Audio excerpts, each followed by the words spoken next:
இன்றைக்கி கூட நம்மளை அதிகமாக சுற்றிட்டு தானே இருக்கா.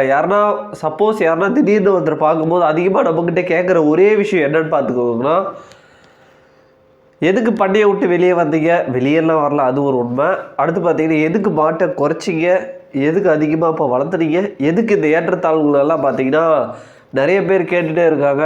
இதுக்கெல்லாம் பார்த்தீங்கன்னா நான் பல பதில விளக்க சொல்லியிருக்கேன். இருந்தாலும் அதை ரொட்டீனை கேட்டுகிட்டே இருக்காங்க. என்ன காரணம்னா, அவங்கெல்லாம் பார்த்தீங்கன்னா பண்ணையில் மாடுகள் அதிகரிச்சிருக்காங்க, லாபமாக எடுத்துகிட்டு போகிறாங்க. அதனால் நம்மளே பார்த்து கேட்காத வழக்கமாக தான் இருக்குது. ஒரு சிலர் பார்த்தீங்கன்னா ஒரு சில காரணத்துக்காக ஒரு விஷயத்துலேருந்து வெளியே வருவாங்க. நம்மக்கிட்ட ஒன்றும் பெரிய காரணம்லாம் இல்லை, ஆஸ் யூஷுவல் தான். நம்மக்கிட்ட தண்ணி பஞ்சம் வந்துச்சு. ஆனால் இந்த வருஷம் நம்மளோட ஏரியெலாம் ரப்பிட்டு இருக்குது, தண்ணிக்கு ஒன்றும் பிரச்சனை இல்லை. மற்றபடி பார்த்தீங்கன்னா நம்ம வயலில் வேறு விவசாயம் வச்சுட்டோம். அதனால் டக்குன்னு நம்ம ஏற்றவும் முடியாது, சரிங்களா. அது ஒரு பெரிய இன்வெஸ்ட்மெண்ட்டு. நம்ம ஆரமாக வச்சுருந்தாலும் நம்மளோட சக்தி ஏற்றாப்புல. ஏன்னா இப்போ நானும் வேலைக்கு போயிடுறேன், அம்மா அப்பா மட்டும் தான் பார்த்துக்கிறாங்க, சரிங்களா. அதனால் ஆரமாக இருக்கட்டும் அப்படின்றதுக்காக 4 மாடு இருக்குது, சரிங்களா. 4 மாடு 2 கண்ணுக்குட்டி இருக்குது.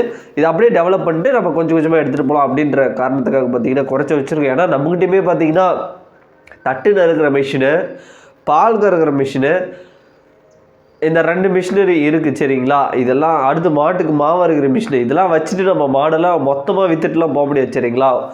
குறைச்சி வச்சுருக்கோம், அவ்வளோதான். வேலை சுமையை குறைப்பதற்காக குறைச்சி வச்சுருக்கோம். ஏன்னா நம்மளோட டைமிங் அந்த மாதிரி இருக்குது. ஸோ அதனால் மாட்டு பண்ணையில் மாடுகளோட அளவை குறைச்சி வச்சுருக்கோம்.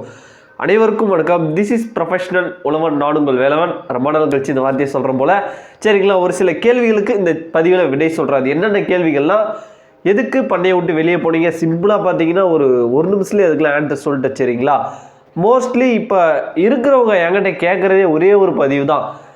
ப்ரோ, எனக்கு பார்த்தீங்கன்னா அதிகமாக என்கிட்ட ஸ்டார்டிங்கில் நல்லா தான் மாட்டு பண்ணை வச்சுருக்கேன், நல்ல லாபமாக தான் போகுது, போக போக போக நஷ்டத்தை நோக்கி போகிற மாதிரி இருக்குன்னு டேரெக்டாக ஒரு நபர் பார்த்து கேட்குறாரு. என்ன காரணம்னா பார்த்துக்கோங்களேன், அவங்க மாடு வாங்கும்போது பார்த்தீங்கன்னா அவங்களோட வயல்களில் பசுந்தீவனமாகட்டும் எல்லாம் சொந்தமாக வச்சுருந்தாங்க, ஓகேங்களா. அதனால் எந்த ஒரு பிரச்சனையுமே தெரிவிக்கலை. பட் அவரோட மாட்டு பண்ண கொஞ்சம் மாடு அதிகரிக்க அந்த பசுந்தீவனத்தோட பற்றாக்குறை வருது பார்த்தீங்களா. அந்த மாதிரி நேரத்தில் என்ன ஆகுதுன்னா, அதுக்கூட உலர்த்தீவனம் வெளியில் போய் வாங்குற மாதிரி வருது. இந்த வைக்கோல் அதெல்லாம் ஒரு 250 ரூபா 300 அந்த ரேஞ்சில் வரும்போது பார்த்தீங்கன்னா, நம்ம வெளியிலேருந்து வாங்கி போடும்போது அதில் மாட்டு பால்லேருந்து வரக்கூடிய வருமானம் ஒரு அளவில் பார்த்தீங்கன்னா நம்மளுக்கு அந்த உலர்த்தீவனத்துக்கு செலவு பண்ணுறோம், ஓகேங்களா. அதனால நம்மளுக்கு கொஞ்சம் நஷ்டமா அப்படின்ற மாதிரி தான் தெரியும். ஏன்னா இப்போ பார்த்தீங்கன்னா நம்ம 4 மாடுக்கே கிட்டத்தட்ட டெய்லி ஒரு கட்டு வைக்கோல் உபயோகப்படுத்திட்டு தான் இருக்கோம். என்ன காரணம்னா, இன்னுமே நம்மளுக்கு அதுக்கு வேண்டிய பசுந்தீவனம் சரியான அளவில் கிடைக்கல.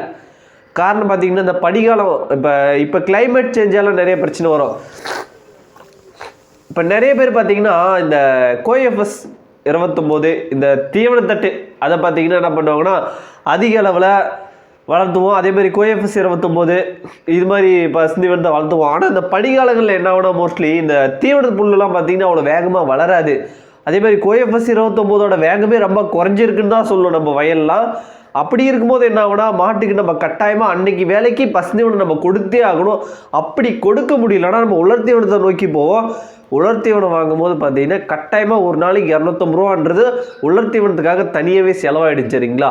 அதுக்கு தான் சொல்கிறது, கரெக்டாக நம்ம தீவனத்தை இந்த பசுந்தீவனமாகட்டும் உலர்த்தீவனமாகட்டும் இதை மேனேஜ் பண்ணால் மட்டும்தான் நம்ம லாபமாக எடுத்துகிட்டு போக முடியும். எப்படின்னா, இப்போ உதாரணத்துக்கு இந்த சோளத்தட்டுலாம் விரைச்சி அறுவடை செஞ்சு வச்சுக்கிறது, இது மாதிரி வேலைகளை செஞ்சால் மட்டும்தான் நம்மளோட நீண்ட காலத்துக்கு தொடர்ச்சியாக லாபமாக நம்மளோட பண்ணையை எடுத்துகிட்டு போக முடியும், ஓகேங்களா. அடுத்தபடியாக பார்த்தீங்கன்னா அந்த தீவன மேலாண்மை ஒன்று இது கேட்டது தான். நம்ம இப்பொழுதுமே பார்த்தீங்கன்னா பெல்லட்ஸு, அந்த மக்காச்சோள மாவு, அடுத்து பார்த்தீங்கன்னா லைட்டாக உப்பு போட்டுக்குவோம். அடுத்து பார்த்தீங்கன்னா அவ்வளோதான், நிறையா மெனுவை குறைச்சிட்டோம். ஆனால் இருந்தாலும் இதில் கொஞ்சம் குவான்டிட்டியாக அதோட அளவுகளை அதிகரித்து நம்ம கொடுத்துட்டு வரோம். பால் கறக்கிற மாட்டுக்கு ஒரு அளவுலையும், இப்போ சென்னை மாடுகளுக்கு ஒரு அளவுலையும் கொடுத்துட்டு வரோம், சரிங்களா.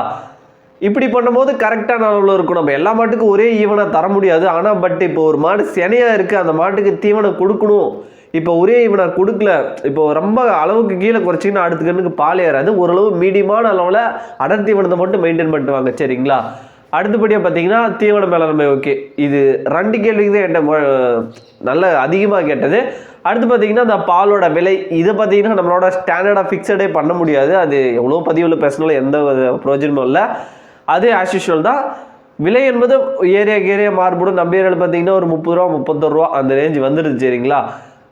இது வந்து பாலோட விலையாக இருக்குது. அடுத்து பார்த்தீங்கன்னா மாடுகளை பொதுவாக நீங்கள் அதிகமாக லாபம் அப்படின்றது பார்த்தீங்கன்னா ஒரு 6 மாத காலம் இருக்கும் ஹெச்எஃப் மாடுகளை அப்படின்ற மாதிரி நான் சொல்லியிருந்தேன். ஓகேங்களா, ஒரு சில மாடுகள் பால் திடீர்னு ஊசி போட்டனே குறையும், இது மாதிரி வேலையெல்லாம் நடக்குது.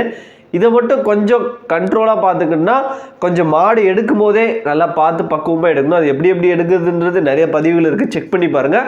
நானும் வேணா எதனா புதுசாக எதனா அப்டேட் ஆயிருக்கா அப்படின்றத கொஞ்சம் தேடி உங்களுக்கு எக்ஸ்பிளைன் பண்ணுறது. ஓகேங்களா, ஓகே, இந்த பதிவு இப்படி குட்டி அழகாக இருக்கட்டும். ஓகேங்க, இந்த பதிவை இதோட முடிச்சுக்கிறேன். அடுத்த பதிவில் சந்திக்கிறேன். அதுவரை உங்களிடமிருந்து விடைபெறுவது நான் உங்கள் வேலவன்.